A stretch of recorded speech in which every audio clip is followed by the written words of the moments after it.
Kia ora, it's the Reverend Bosco Peters. My website is liturgy.co.nz. And today I want to think a little bit about Palm Sunday, which is coming up soon, and what might have been going on at that time. Start with an old saying that if you elect a clown, expect a circus. Nowadays, that's not as funny anymore. Recently I went to see the movie Death of Stalin by Armando Iannucci, and it was a sarcastic, ironic account of politics around the death of Stalin.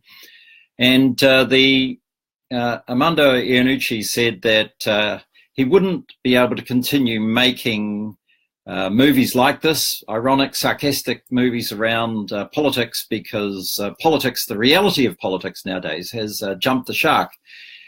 He gave the example of the conference, the party conference last year, where Theresa May was giving what was supposed to be a really important speech, and she ended up with a terrible coughing fit. She couldn't get over that, and a prankster came up to her, and then the letters from the logo behind her, they started dropping off the wall.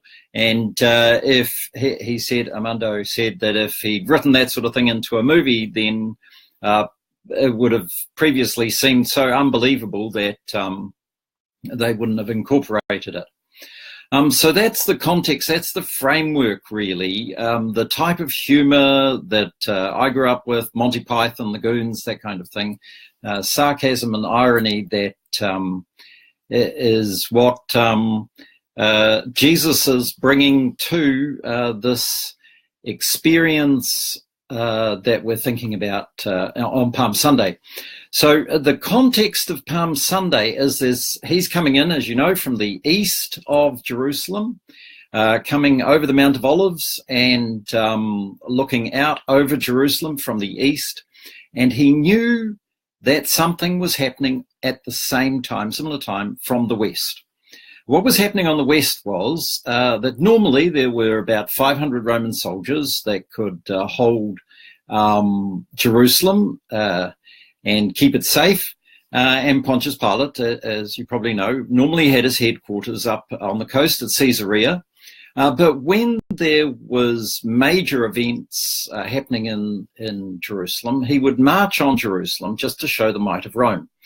So it's Passover time, and he is marching on Jerusalem with the highest, most powerful weapons, military technology that was known at the time. So he would have gone down the coast, probably through Joppa, and then up, coming into Jerusalem from the west.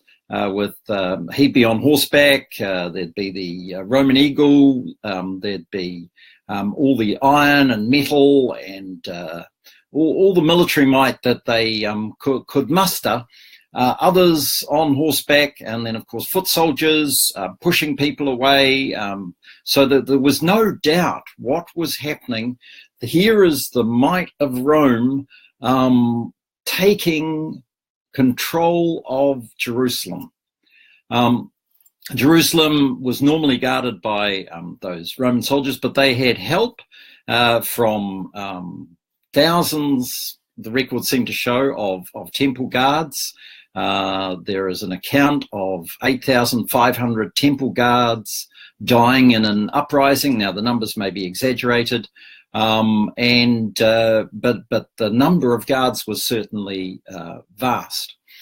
The fear was of a riot at Passover time. Again, the numbers at Passover time would have been thousands upon thousands. Josephus has an account of 30,000 being crushed to death. Again, the numbers might be exaggerated a bit, but it was all huge, very big. So at the time that Pontius Pilate is marching to show the military might of Rome, marching on Jerusalem from the west, Jesus was with his crowds coming up the Mount of Olives from the east. And what does he do? He's organized this, if you look. He asks for a little donkey. Nowadays, it would be a bit like asking for a kid's tricycle.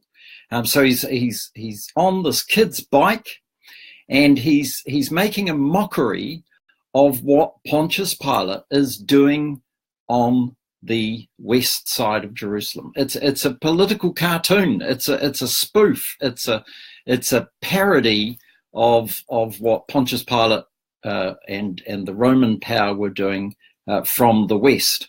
And so you can begin to realize why Pontius Pilate was so angry about this movement, this parody, this mocking of him, this taking the mick, as Jesus is coming up over the Mount of Olives and looking out. He's looking now to the temple platform. That's about, from where he's viewing it, it's about 500 meters, and the depth is about 300 meters.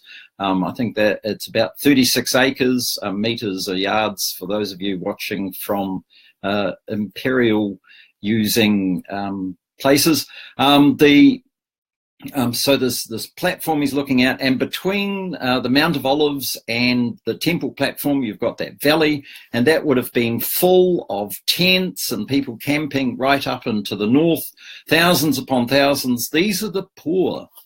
These are the people who couldn't afford to have a motel or a hotel. These are the people who weren't relatives of the wealthy people who had ownership in Jerusalem, but they're coming there for the Passover. These are the sorts of people that Jesus made such a strong connection with. So here is Jesus on his kid's bike, making a spoof, parody of Pontius Pilate, who's doing this powerful march on Jerusalem from the west.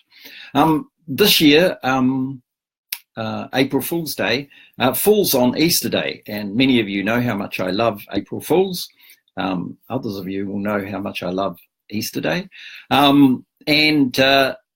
There's this connection again, because Jesus is a holy fool. What shall we do with this holy fool, this person who is taking the mick out of us? He's doing this parody, this spoof, this political cartoon in 3D, acting it out. And now here's the challenge to us. There are these two processions. There is a procession of power, of might, and of fear, and another procession of fun, of laughter, and of caring. And it's your call, and it's mine. Which of those two processions will I join? Thank you. God bless.